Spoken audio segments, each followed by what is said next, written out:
விருந்தினர்களை கௌரவித்து நினைவு பரிசு கொடுப்பதற்காக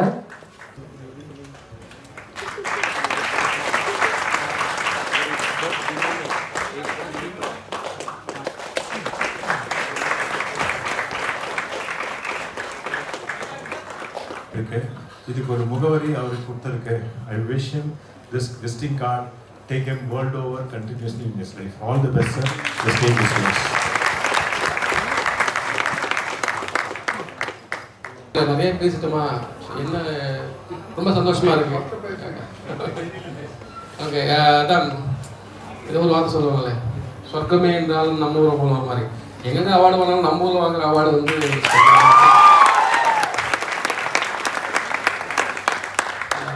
புறமைக்கும் பெஸ்ட் ஸ்க்ரீன் பிளேல அது வந்துச்சு, நாமினேஷன் இருந்தது.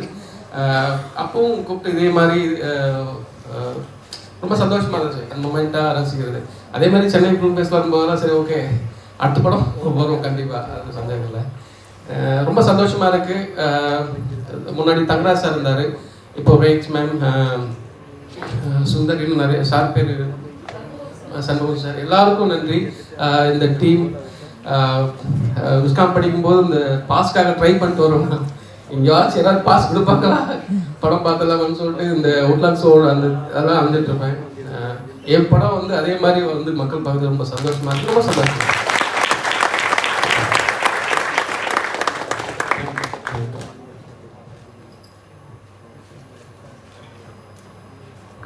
Thank you sir. கொஸ்டின்ஸ் ஏதாவது இருந்தால் கேட்கலாம். ஓகே, 2350 முறை கேட்குறேன், அதுக்கு ஆன்சர் பண்ண போகிறேன். ஒரு சில பேர் மேலே நமக்கு ஒரு ரொம்ப டேலண்டாக இருப்பாங்க, அது நமக்கே தெரியும். அவங்க அந்த டேலண்ட் வந்து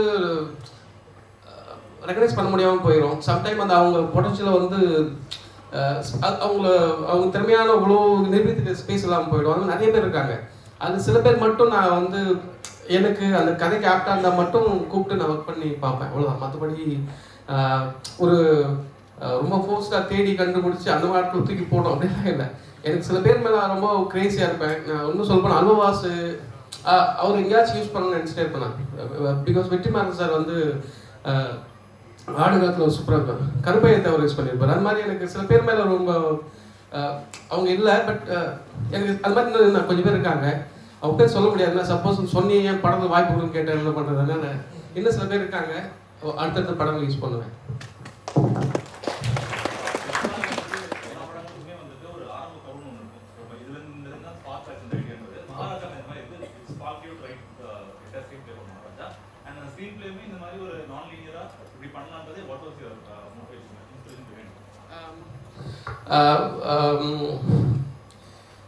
பொதுவாக ஒரு டாட்லேருந்து கதை ஸ்டார்ட் பண்ணுவோம். கதை கம்ப்ளீட் பண்ணும்போது டாட் காணாமல் போயிடும், எங்கடா இருந்தது அப்படின்னு. இந்த மாதிரி நிறைய இருக்குது. இந்த கதை உருவாகிறதுக்கு காரணம் வந்து ஒருத்தனால என் குடும்பம் அழிஞ்சுது அப்படின்னு தப்பாக நினச்சிக்கிட்டு அவன் குடும்பத்தை பழிவாங்க போகிறான். அவன் இல்லை, அவன் பொண்ணு இருந்தால் அவன் பொண்ணு அசால்ட் பண்ணிட்டு வந்துட்டான். ஸோ கடைசியில் பார்த்தா அது எவன் நீ தப்பு பண்ணி அதே இவன் பொண்ணு, இதுதான் ஆரம்பம். இங்கிருந்து ஆரம்பிச்சது. பட் இன்னொரு ப்ரமைஸ் பேப்பரில் படித்தது. இந்த 2 ப்ரமைஸும் தனித்தனி கோர் ஐடியா இருந்து அந்த 2த்தையும் ஒன்றா மர்ஜ் பண்ணி பிளான் பண்ணி பண்ணேன். ஸ்க்ரீன் பிளே ஸ்ட்ரக்சர் பொதுவாகவே எனக்கு அந்த சுவாரஸ்யமாக கொடுக்கறதுக்கு இந்த 4 லைனை செட் பண்ணுவேன். இந்த கதை எப்படி ஆரம்பிச்சதோ அப்படி தான் எழுதிட்டு வந்தேன். நீங்கள் படம் பார்க்குற எந்த ஸ்டெப் படம் எப்படி பார்த்தீங்களோ அந்த ஸ்டெப் தான் எழுதிட்டு வந்தேன். அது அப்படியே 4 லைனர் பண்ணுறது எனக்கு பர்சனல் பிடிக்கும், இன்னும் ரொம்ப பிடிக்கும். நம்ம நிறைய படங்கள் ரொம்ப இன்ஸ்பயர் ஆகுதுனால எனக்கு அது முதல்ல ஒரு கதை எடுத்துகிட்டு இதை எப்படி சுவாரஸ்யம் கொடுக்கலான்னு பார்ப்பேன். ஓகே, எவ்வளோ சுவாரஸ்யம் கொடுக்க முடியும்னு பார்ப்பேன். அதுக்கு வந்து 4 லைனர் சப்போர்ட் பண்ண தான் பார்ப்பேன். இல்லை தூக்கிட்டு வேற ஐடியா கிடைக்குன்னு பார்ப்பேன். அதை சுவாசப்படுத்துறதுக்கு என்னென்ன விஷயங்கள் டூல் கிடைக்குமோ தேடிட்டே இருப்பேன். அது சப்போஸ் 4 லைன் இருந்துச்சுன்னா அது எனக்கு ரொம்ப அல்வா சாப்பிட்ற மாதிரி இது பண்ணி போகலாம். இது அதுக்குள்ளே என்ன புதுசாக பண்ணி பார்க்கலாம்ப்பா அப்படின்னு ட்ரை பண்ணி பார்ப்பேன்.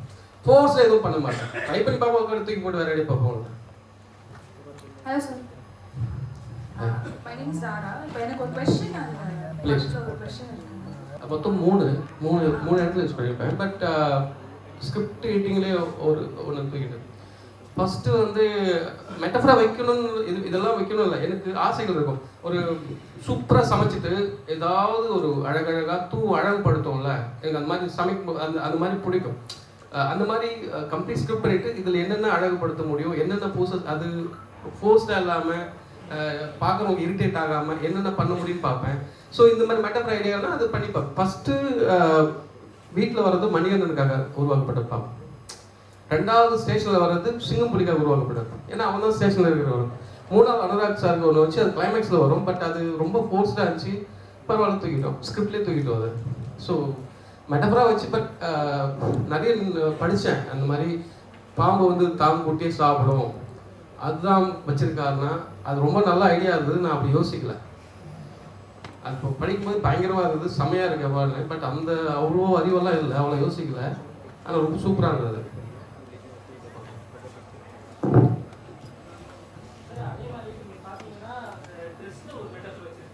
சத்தியமா இல்லை, நிறைய பாடணும் பார்த்தேன். பட் கலர் அந்த ஸ்ட்ரைப் வேணும் பிளைனாக வேணும் இதுதான் பண்ணதை தவிர அந்த அது ஒரு கலர் இருக்குல்ல, அது கலருக்குள்ள ஒன்று பார்த்து அதெல்லாம் பிளான் பண்ணி பண்ணல.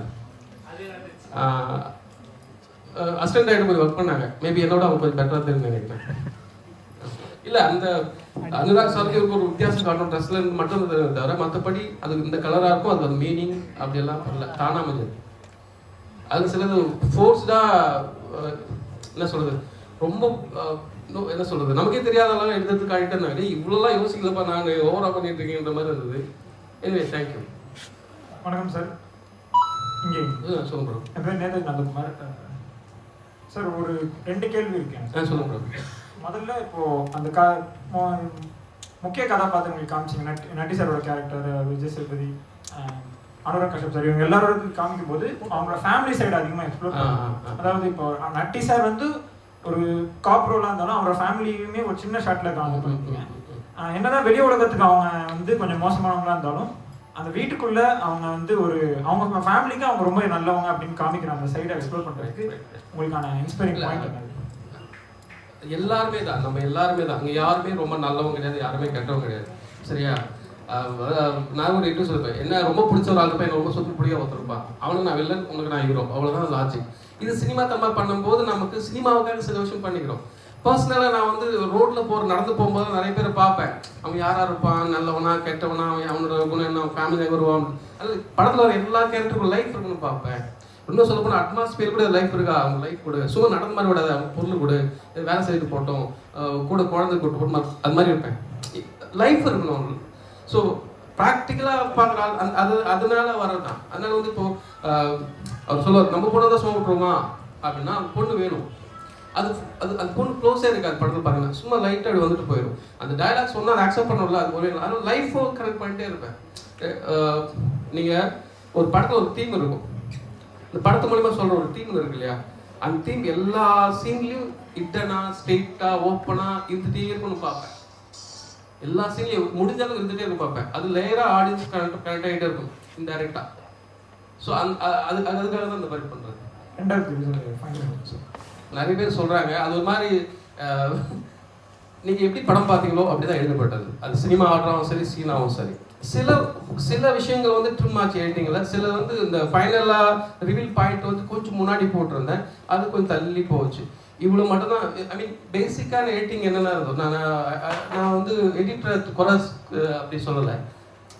ஸ்கிரிப்ட் வந்து எடிட்டிங்கில் எதுவும் பெருசாக மாறலன்னு சொல்லுவாங்க, அவ்வளோ. ஓகே,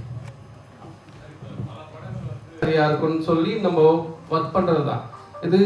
ஒரு ட்விஸ்ட்டை நம்பி படம் பண்ணலாம், ட்விஸ்டே நம்பிடலாம், ட்விஸ்டே இல்லாமல் படம் பண்ணிட்டு போகலாம். அது எந்த இடத்துல ஓப்பன் பண்ணுறோம், எவ்வளோ கொடுக்கணும், வேணுமா வேணாமா, ஃபோர்ஸாக இல்லாமல் இருக்கா, ஆடியன்ஸ் அக்செப்ட் பண்ணுற மாதிரி இருக்கான்றது மட்டும் தான் வேணும். கஹானியெல்லாம் ஒரு சிங்கிள் ட்விஸ்ட் தான், இசோ சஸ்பெக்ட்ஸ்லாம் ஒரு ட்விஸ்ட் தான், அதை நம்பி ஹோல்ட் பண்ணுறோம்ல.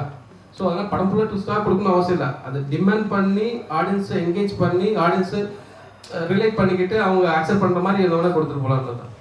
அதனால் வந்து பிளான் பண்ணும்போது இங்கே ஒரு 10 நிமிஷம் ஒரு முறை ஒரு ஹூக் இருக்கணும், அதுக்கு ஃபோர்ஸை சொல்லணும் அப்படின்னா இல்லை. அந்த ஸ்கிரிப்ட் பண்ண அது வரும் அப்படின்றத பேஷன் ஸ்டுடியோஸ், ஜெகதீஷ் அண்ட் ப்ரூட், எங்கள் விஜய் சேதுபதி சார், நட்டி சார், முக்கியமாக எங்கள் தலைவர் அனுராக் கஷ்யப், மம்தா மேம், எங்கள் technician assistant director Nandakumar, Prabhu, Mani, Ashok, Krishnanathan, இன்னும் கொஞ்சம் பேர் வரல, அஜய், அப்புறம் எங்கள் கேமராமேன் டிகேபி, எங்கள் மியூசிக் டைரக்டர் அக்னேஷ் லோக்நாத், எங்கள் எடிட்டர் பிலோமென்ராஜ், இன்னும் எல்லாருக்கும் நான் இந்த இடத்துல நன்றி சொல்லிக்கிறேன். Thank you so much. தேங்க்யூ.